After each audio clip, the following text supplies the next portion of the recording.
grandparents at 15. He charmed cops over beers, and he kept the heads of college girls as trophies. But no one suspected a thing. Edmund Kemper wasn't a monster in the shadows. He was the guy next door. This is the chilling case of the co-ed killer, a genius with a body count.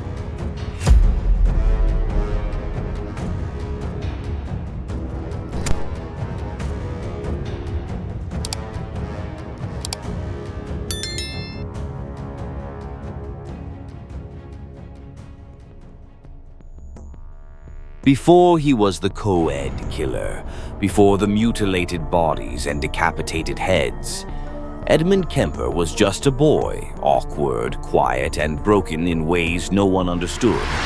He was born on December 18, 1948, in Burbank, California. His father, a World War II combat veteran, left the family when Ed was 9. That's when the real damage began. He was left alone with his mother, Clarnell, an emotionally abusive woman who despised her son just for being male. Clarnell told him he was worthless. She called him a mistake. She said no woman would ever love him. And then she locked him in the basement to sleep, afraid he might hurt his sisters.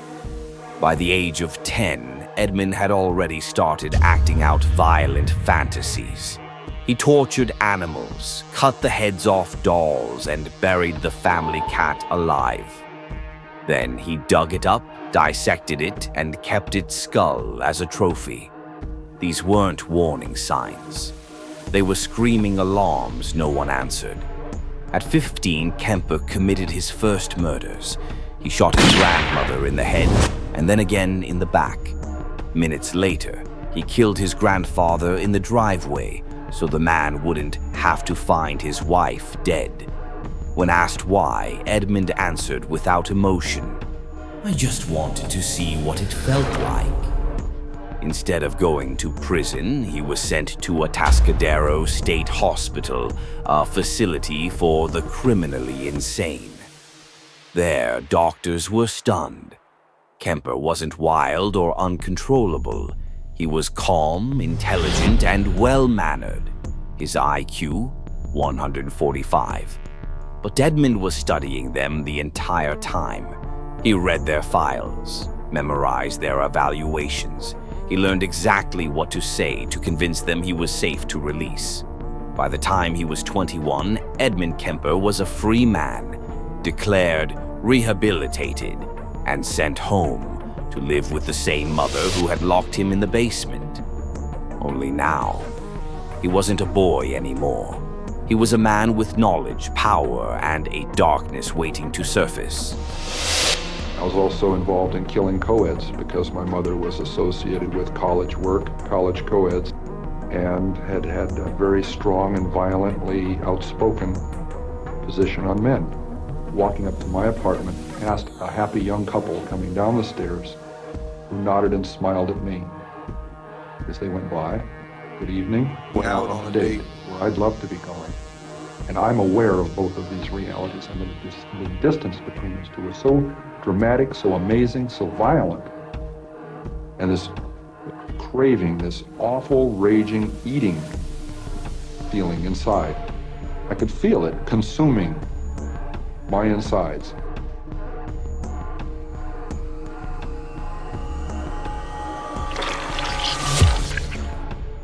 Edmund Kemper was out. Clean record, declared rehabilitated. He was 21 years old, 6'9", and living with his mother. She still screamed at him, still humiliated him, still reminded him every day that he'd never be enough. He got a job with the California Division of Highways.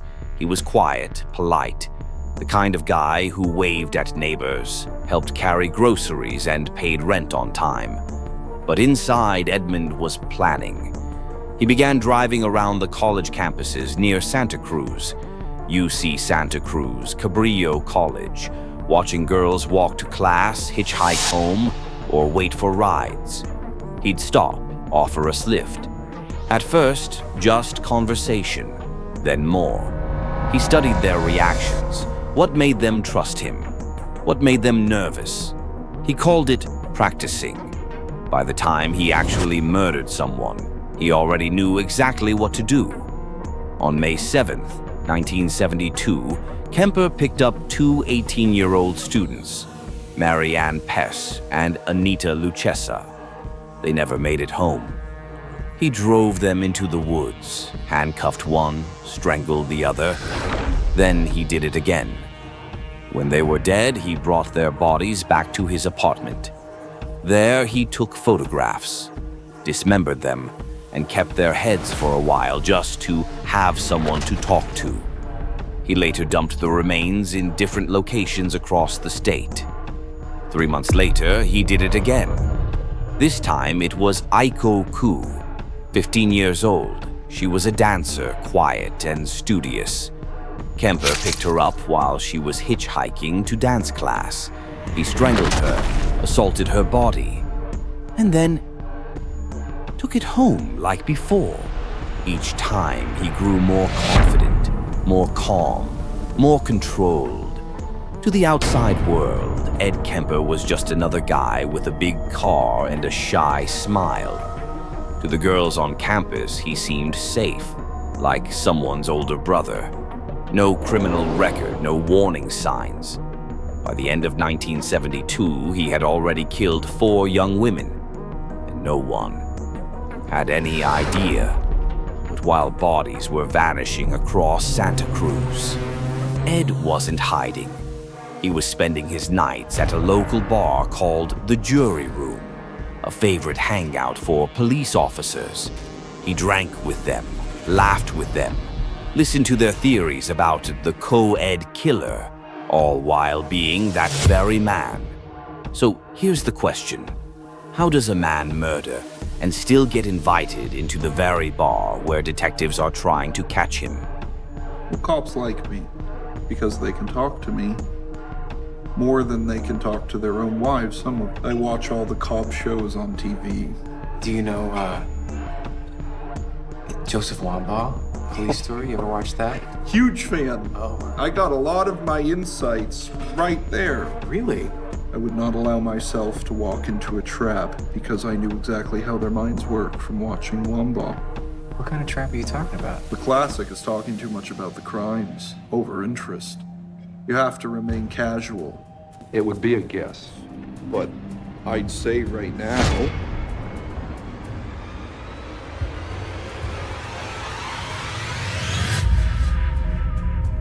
By early 1973, the city of Santa Cruz was terrified. Young women were vanishing. The remains, when found, were mutilated, heads severed, hands missing, identities erased. The press called him the co-ed killer. The public wanted justice. The police needed answers. And Edmund Kemper was right in front of them. Every night, Big Ed walked into the jury room, a small, smoky dive bar where local officers grabbed beers, swapped theories, and vented about the case that kept them up at night. Kemper wasn't just a regular. He was one of them. He knew their names, bought them drinks, sat through their frustrations, and listened closely as they unknowingly revealed what they were missing. To them, Ed was a lonely guy with a sharp mind and an odd sense of humor.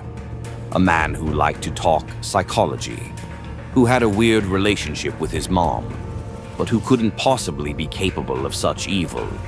They told him about evidence, about roadblocks, even about what patterns they were seeing or missing. He used it all. Kemper had spent years inside a mental hospital, not just observing psychiatrists, but learning to beat them. He knew how to blend in, how to mimic emotion, how to build a mask so perfect that no one would question what was behind it.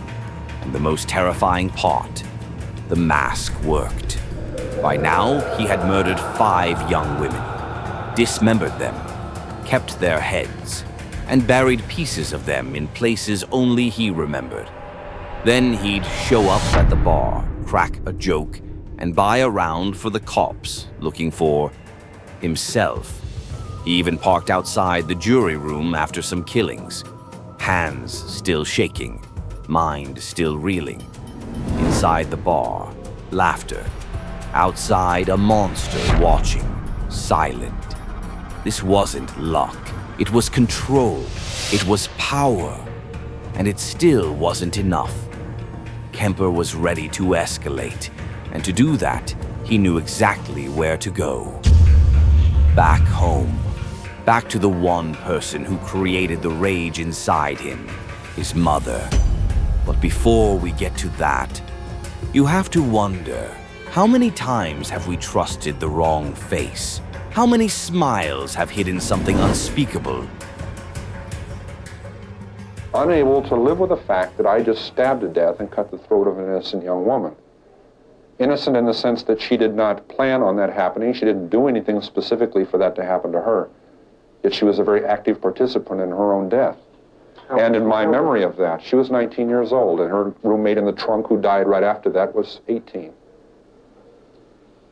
I didn't go hog wild and totally limp. What I'm saying is I found myself doing things in an attempt to make things fit together inside. I was doing sexual probings and things. I mean, in the sense of striking out and reaching out and grabbing and pulling to me, but appalled at the sense that it wasn't working.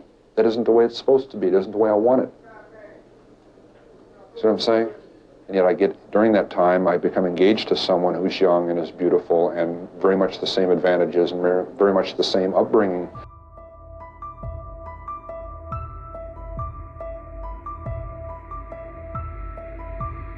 For years, Clarnell Strandberg had been the shadow behind the monster. She humiliated Edmund, belittled him, told him he was nothing. And when he began murdering young women, it wasn't just about control. It was about her. Every victim was a rehearsal.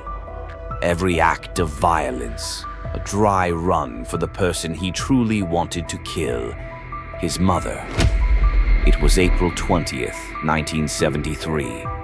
Edmund was 24. He'd killed 6 women, but this time he wasn't hunting strangers. He was at home. That night, Clarnell came back from a party, tipsy, irritated, and cruel as always.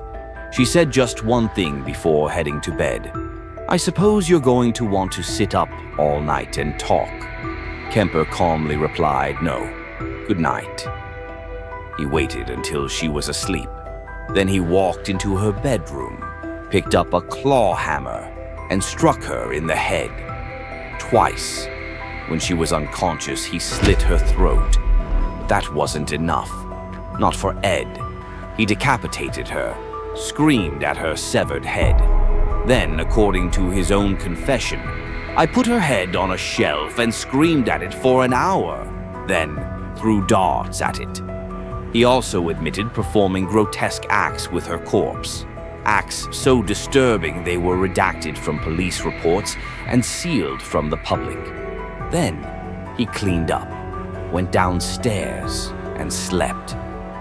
The next morning, he called Clarnell's best friend, Sally Hallett, and invited her over for dinner. When she arrived, he strangled her too.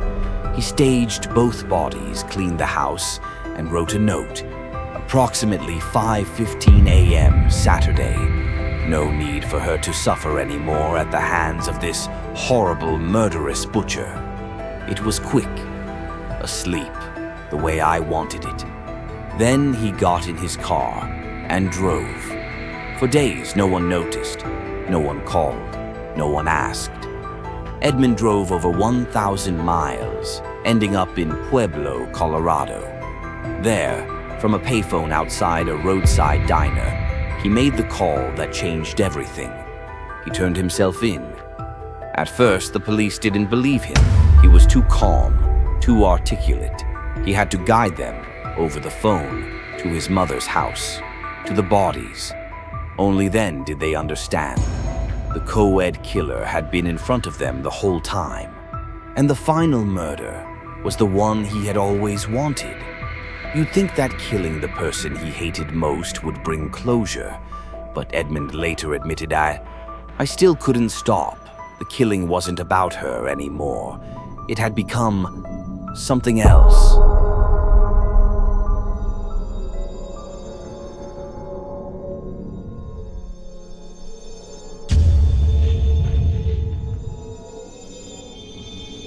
After 8 brutal murders, including his own mother, Edmund Kemper could have disappeared, but he didn't run.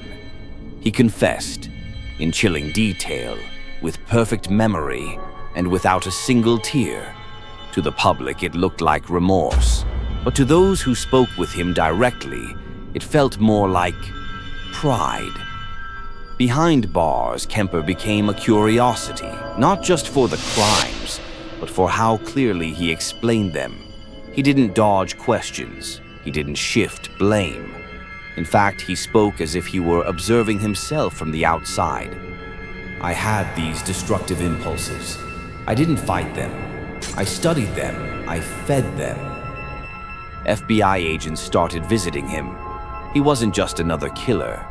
He was a textbook, one that read itself aloud. This was the early 1970s.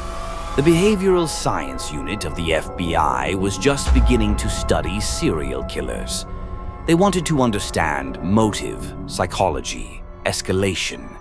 They needed insight into the sadistic mind, and Edmund Kemper gave it to them.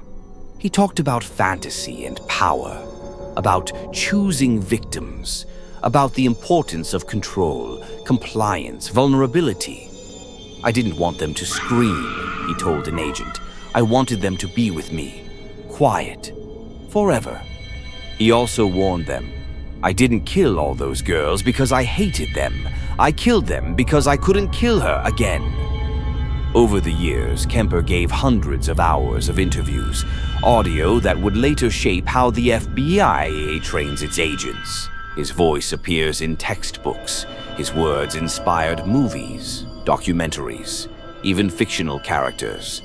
He became part of the foundation for criminal profiling itself. But here's the part no one forgets. He was good at it, too good. He was articulate, funny, weirdly likable. Even the agents admitted it. It was easy to forget what he'd done, until he reminded them. Today, Edmund Kemper remains in a California prison. He waived his right to parole, said he didn't belong on the outside. And maybe, for once, he was right. She's very much the reason I surrendered. I picked up 2 girls who were so much like the first 2, it was unbelievable. Almost identical circumstances. And I let them go. Everything went towards killing them, and I didn't. But I'm saying, wow, it's uncanny. It was almost like it was meant to be that way. And I said, wow, this gotta stop. And I let them out. They never even knew what was going on. I let them out. I would have gotten away with those 2 being murdered. I said, no, it's gotta stop. And a week later, I murdered my mother. Went back to Santa Cruz and killed her. He killed her with a hammer in her sleep, cut off her head and hands, but then put her vocal cords in a garbage disposal and threw darts at her severed head. I am an American, and I killed Americans. I am a human being, and I killed human beings. And I did it in my society. Thanks for watching. If you enjoyed this video, don't forget to like and subscribe. I look forward to seeing you in the next one.